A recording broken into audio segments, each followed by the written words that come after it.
Hey guys, how's it going? It's time for another review, and today I'm going to be talking about Sin City: A Dame to Kill For. This is the follow-up to the 2005 movie Sin City, which I say to this day is one of the most groundbreaking, stylish, almost film noir type of movie, based off Frank Miller's graphic novel series Sin City.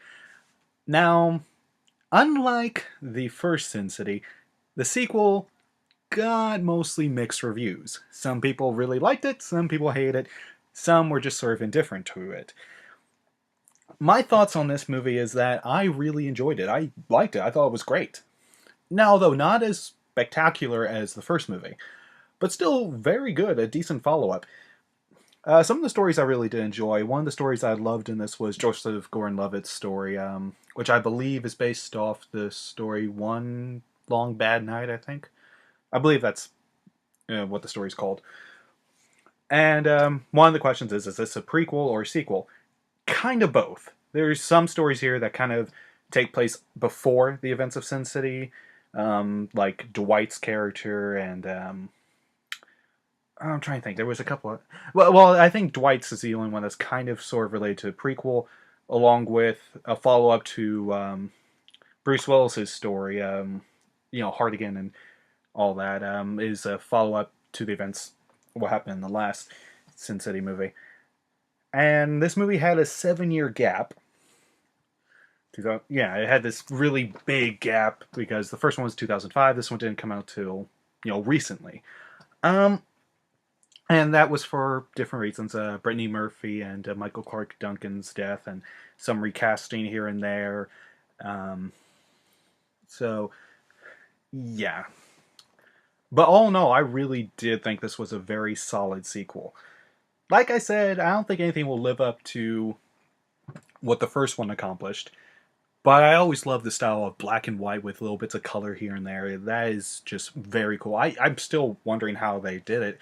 The only other movie I can think of as outside from Sin City that did a similar approach was the movie Pleasantville, which utilized the same type of technology. Although now, with Frank Miller, who also directed this, along with Robert Rodriguez. Unfortunately, Quentin Tarantino does not direct a segment, as he did in the first Sin City. Would have loved to have seen Quentin Tarantino direct one of the stories, but, get what you can get. Robert Rodriguez, very talented filmmaker, and Frank Miller also a very talented writer.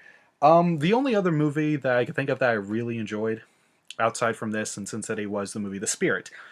Which, that movie, as you know, received tons of negative reviews, which I don't really get. People who go into a Frank Miller movie or a Frank Miller story should expect something from Frank Miller.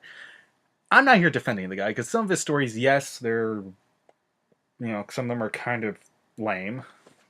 Like The Dark Knight Strikes Again. Don't need to go into that comic. But he has his greats, like Sin City and The Dark Knight Returns.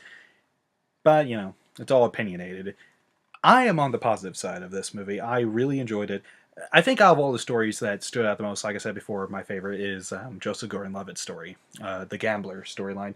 Also features some pretty good surprise cameos in there, like Christopher Maloney, Christopher Lloyd, Jeremy Piven, and even Lady Gaga has an appearance in this.